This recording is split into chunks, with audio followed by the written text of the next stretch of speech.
So my topic is the goal. Actually, I need to use my other specs. This is too high for me. So that's nothing to do with football, nothing to do with World Cup. It's the goal. And in the Dhammapada it says that nirvana, which is another way of talking about the goal, is the supreme happiness. It's probably got different translations for that, but the supreme happiness, I think, is how Bhante translates it. There's another quote I'd like to give you. This one I don't think anyone will recognize. It says, "Nirvana is the ultimate end and fulfillment of the deepest human longings, the state of supreme definitive happiness." Now, the reason why I don't think anyone will recognize that is because I've changed one word. And the word I've changed is, instead of nirvana, it should read heaven. Yeah? Heaven is the ultimate end and fulfillment of the deepest human longings, the state of supreme definitive happiness. It's from the Catechism of the Roman Catholic Church. Yeah? Section 1024.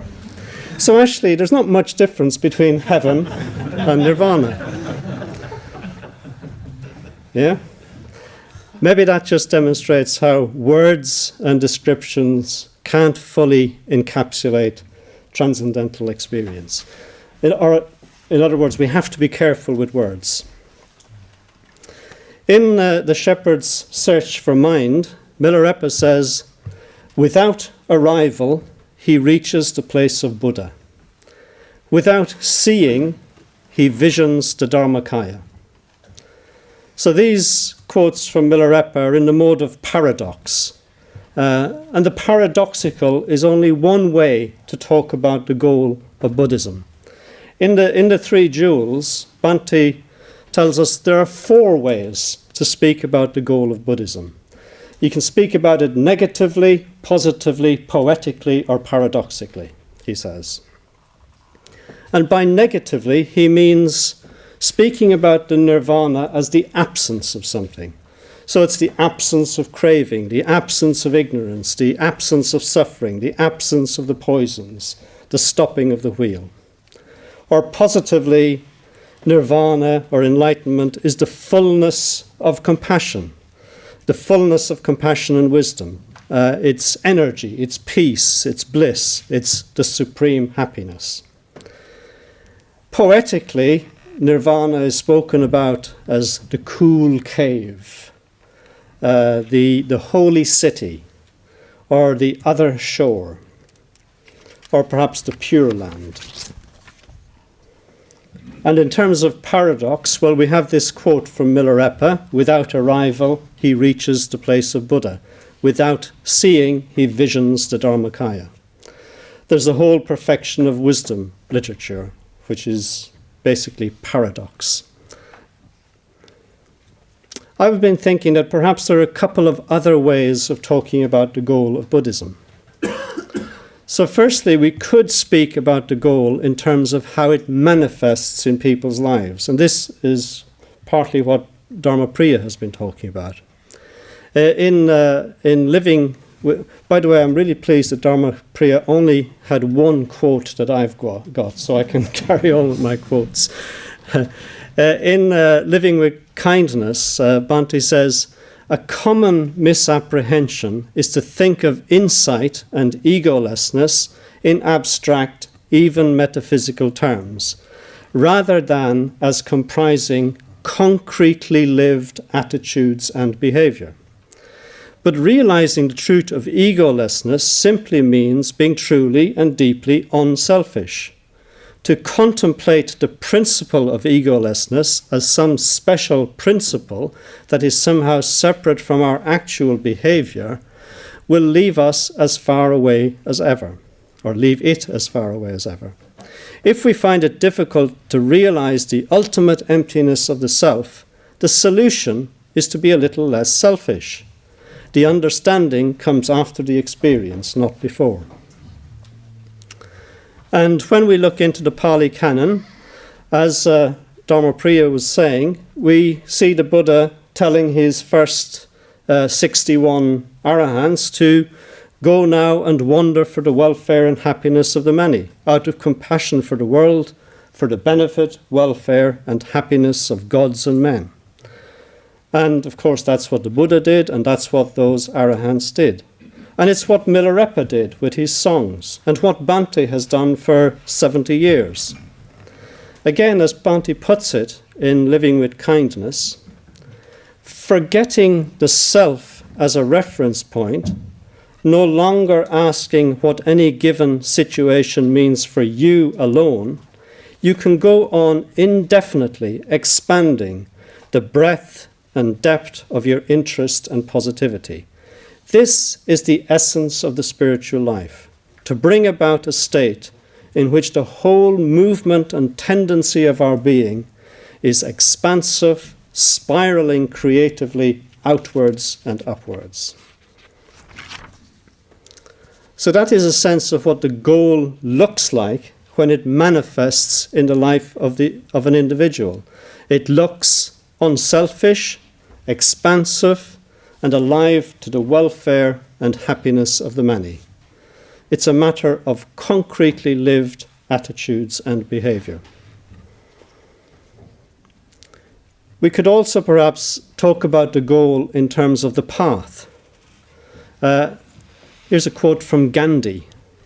The clearest possible definition of the goal and its appreciation would fail to take us there if we do not know and utilize the means of achieving it. I have therefore concerned myself principally with the conservation of the means and their progressive use. I know that if we can take care of them, attainment of the goal is assured. I feel too that our progress towards the goal will be in exact proportion to the purity of our means. In other words, the end is included in the means. The goal is included in the means, or the goal has to be included in the means. Speaking about the goal is difficult because of the nature of language. The nature of language presupposes a subject and an object. When we talk about the goal, we inevitably end up at some point talking about a subject, me, you, him, her, whatever, moving towards and arriving at a goal, enlightenment, nirvana. But of course the Dharma is all about breaking through the illusion of a separate, fixed self, or breaking through the illusion of subject and object. Speaking about the goal is also hampered by the human obsession or mania for measuring and categorizing. Now, this is an obsession which has served humanity well in many areas of life, from astronomy to zoology, from music to transportation. But it's not all that helpful when it comes to the spiritual dimension of life. It leads us to want to measure and categorize what cannot really be measured and categorized. If we speak of transformation, we want to measure the degree of transformation and categorize the type of transformation. If we speak of freedom, we want to measure and categorize freedom. Even when we move into metaphor and speak of entering the stream, we want to know how deep the stream is and how far in we've progressed. There might even be those who want to know the depth of the cool cave and its cubic capacity, or where the lost city is on Google Maps or something. So this is why Bhante talks about nirvana as non-experience in his lecture Enlightenment as Experience and Non-Experience, one of his classics. So if we think and speak in terms of experience, we want to categorize the type and measure the intensity of the experience. And this can lead to a craving for particular kinds of experience. So anything exciting and new will draw our interest. A new teaching, a new teacher, new meditation technique, anything that seems to promise quick results. And new and exotic things have the promise of new experience. And in our society, which is so deeply conditioned by consumerism, it's difficult for us not to think of egolessness as yet another exciting new experience, even the experience to trump all experiences. Just as an aside here, the most commonly used word in advertising is new. It's the most commonly used word because it works. For instance, in a recent iPhone advert, in one sentence they used the word new twice. And this is what we've been conditioned by since childhood, and it goes deep. We've been conditioned to crave the new, and the implied promise is that the new will give new experience and satisfaction. In the Sutta Nipata, the Buddha says, there is no measuring of man one to the goal, whereby they'd say his measures so. That's not for him. When all conditions are removed, all ways of telling are removed. So if we can try to see the goal or see enlightenment from the perspective of enlightenment, from the perspective of the goal, we then have to say that there is no person who attains the goal and no goal to attain. Neither the person on the path nor the goal is fixed. Everything is dynamic, everything is energy.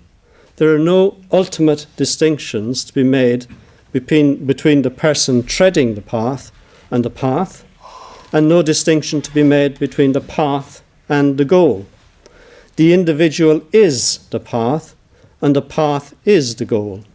The goal is dynamic, it's not static, and therefore the language of goals is not very helpful. So we have to break through the idea of me in isolation, progressing on the path external to me, and arriving at a goal somewhere over the horizon, like Dorothy in The Wizard of Oz. This sort of spatial and linear language can lead to delusions about the nature of spiritual life and practice. What we need is a more dynamic vision, something that cannot be measured and categorized so easily. Now, Praticca Samutpada could perhaps be that vision, but it can still be understood as something external to the person. Perhaps it would be best to think that we are Praticca Samutpada, rather than thinking that we are subject to the law of Praticca Samutpada. Everything arises in dependence upon conditions. We are the conditions, independence upon which we arise. It's not that the conditions are simply or only external factors acting on us. We are our thoughts, emotions, words, and actions, and our thoughts, emotions, words, and actions are constantly, moment to moment, creating and recreating us. We are what we input into our minds. It could be that plant and flower imagery are a good way of getting a sense of this. The plant or the flower is an image of organic growth and an image of transformation. The acorn grows organically into an oak tree, or the acorn is transformed by various conditions into an oak tree. Whichever language you use, there's a dynamic, constant process, a process of dependent arising. Praticca Samutpada. The acorn is a dynamic, constant process. The oak tree is a dynamic, constant process. The person on the path is a dynamic process, as is the path and the goal. The goal, nirvana, enlightenment, call it what we will, is a constant, dynamic process. There is, in the end, no end point, and no point at which the acorn stops being an acorn and becomes an oak tree. Buddhism is a process, and breaking through into Buddhahood is a process. In his lecture entitled Breaking Through into Buddhahood, another one of Bhante's classics, Bhante mentions 4 areas in which we need to break through. We need to break through, he says, negative emotions, psychological conditioning, rational thinking, and our sense of time. And once we start working in these areas of our lives, it's like putting the acorn into the soil and providing the nutrients for it to grow.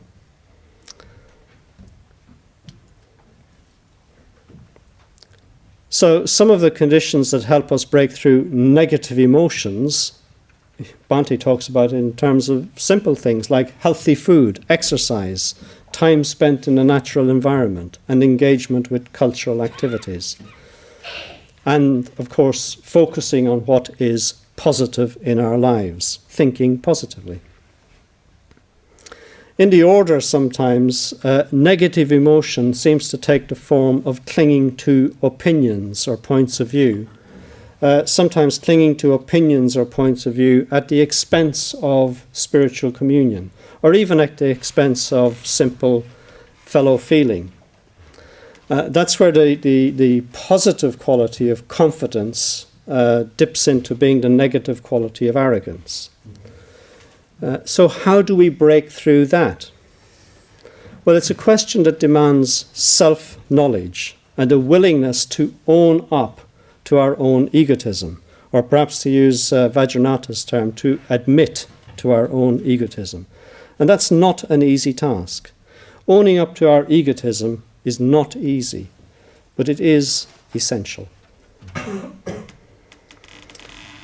When Bhante talked about breaking through psychological conditioning, he talked in terms of becoming aware of our conditioning both through feedback from others and through noticing and reflecting on our responses to unfamiliar situations or places. I think there are other forms of psychological conditioning that are more collective and therefore harder for us to see. I spoke earlier about the word new and how advertisers use the word new to grab our attention and activate our craving. Not that it needs much activating, but that's what they're doing.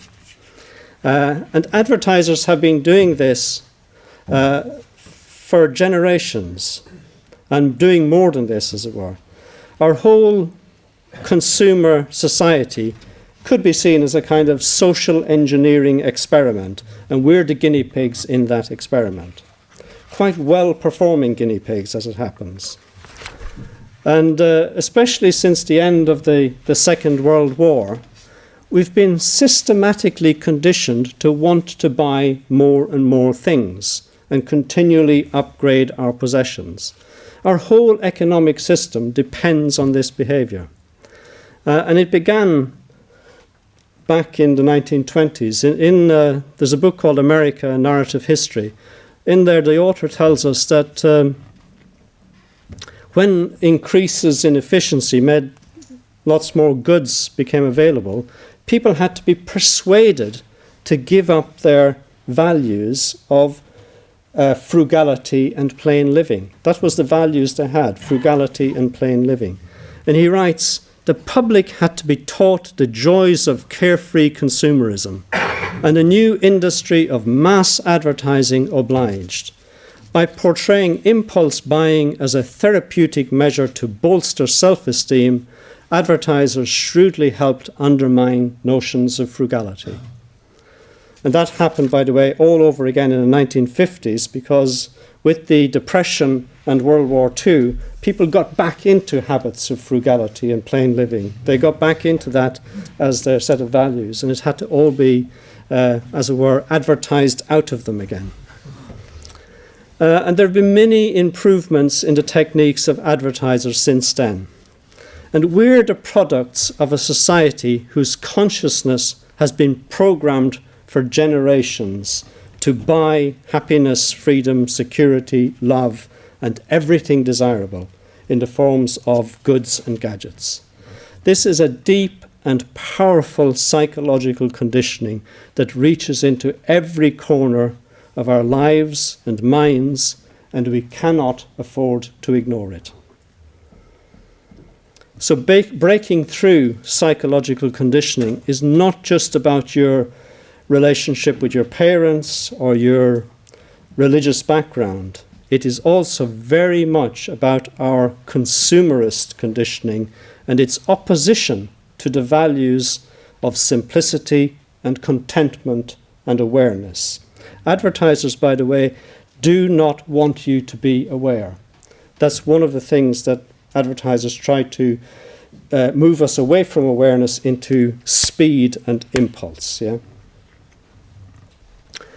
I remember reading some years back that in Thailand, the government had suppressed some Buddhist teachings about living simply because it was impeding economic progress. And of course they were right. If your valuation of progress is in economic terms, then the Buddhist values of simplicity and contentment and awareness are at best a nuisance. So the third area where Bhante talks about breaking through is breaking through rational thinking. And this is a matter of trying to constantly bear in mind the metaphorical nature of all descriptions, the metaphorical nature of language. Using imagination and lateral thinking help with this. And in the Buddhist tradition, paradox, which we've touched on earlier, which Milarepa uses, is used to transcend conceptual thought. The rational mind, rational thinking, is very important for human survival and progress. However, it is not adequate to realizing the true nature of reality. Our abilities to analyze and measure and categorize are not sufficient for the attainment of the goal of enlightenment. Or maybe even better to say, our rational thinking is not sufficient for the non-attainment of the non-goal of enlightenment. And Bhante also talked lastly about our need to break through our time sense.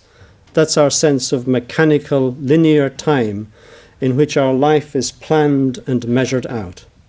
Buddhahood is beyond time, eternal, outside time. This is why breaking through the time sense is important.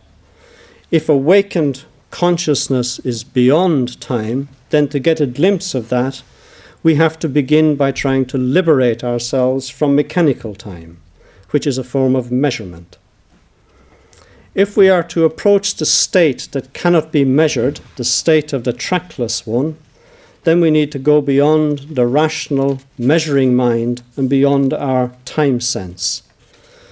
Natural or organic time is pure duration and doesn't have a past, present, or future. I think it's what we mean when we talk about mindfulness or being present in our experience. Now, this metaphor of breaking through could give the impression of a sudden, dramatic happening, but it's a process. We can break through all the time by being aware, contemplative, and skillful. This constant breaking through is the goal of spiritual practice. To switch metaphors, it's a constant evolving of our consciousness that we're aiming at. So, of course, our rational and materialistic ways of thinking will want to measure and categorize and label every millimeter of progress we make. But we need to break through or evolve beyond our obsession with labeling and measuring and categorizing and simply surrender to the process of growth and constantly and consciously evolve. There's paradox here too. In the image of the rain cloud from the White Lotus Sutra, the rain of the Dharma falls on all beings and each grows according to his or her own nature. So the process of growth, the process of evolving is unlimited, but the nature of beings is limited. The acorn cannot become a sunflower, and the sunflower seed cannot become an oak tree. A second paradox is that we have to make a conscious effort to become capable of surrendering to the Dharma. We have to use our individual will to go beyond or transcend our individual will. The spiritual path, which is not a path but a metaphor, is strewn with contradictions, which are not contradictions but paradoxes. So I'm talking about the goal and about the non-difference between the means and the end, between the path and the goal. If we practice study, reflection, meditation, if we practice skillfulness, if we practice spiritual friendship, etc., we will become the path. And in doing so, we will also become the goal. All in good time, as Ratnaghosa said. In my own life and practice, I've never been very concerned with or even interested in the goal. It's always seemed too much of an abstraction to me, just so many labels hanging in a void with tantalizing words on them, like Buddhahood and enlightenment and nirvana.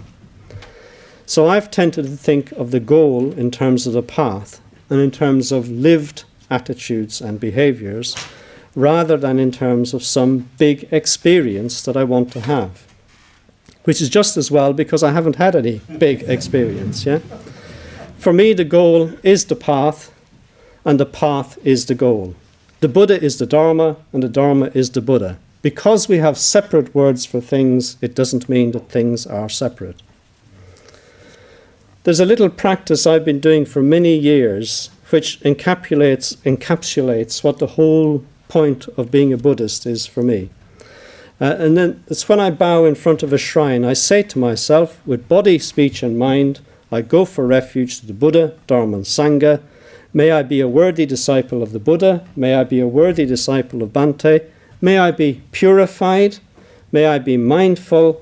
May my understanding deepen. May I be of benefit to others. So those last four things constitute the path and the goal for me. Purification or skillfulness, the realm of Vajrasattva. Mindfulness or awareness. Deep understanding or realization of the truth, and benefiting others. All four of these things contain within them wisdom, compassion, and energy, the seeds and the fruits of spiritual practice. However, I have noticed that spiritual life and practice is not linear and straightforward, and there are surprises and mysteries along the way. How we experience time can change. How we make decisions can change. Even our sense of who we are can be transformed. In my own experience, I'm going to finish now, just a couple of minutes. In my own experience, when I was 21, my whole life changed as a result of a dream I had. I gave up my career in accountancy. I gave up most of my possessions and literally set out to find the meaning of life when I was 22. That was about 6 years before I discovered Buddhism. And about 15 years ago, I was at a stage where my spiritual practice was feeling a bit flat and dull and going nowhere. I was on holiday in Florence and went to the Uffizi Gallery. And when I encountered the painting The Madonna of the Magnificat by Botticelli, I was suddenly filled with inspiration and my spiritual practice came alive again. I can't explain how that happened. Then about 3 years ago, I was in the Fitzwilliam Museum in Cambridge and my attention was arrested by a painting, again of the Madonna and Child, this time by Van Dyck.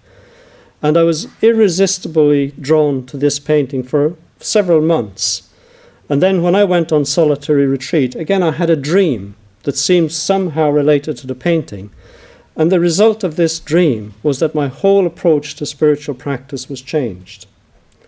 These things surprised me, and although I have some explanations, the explanations seem to be inadequate to the experience. So life, I find at least, can be surprising and even mysterious.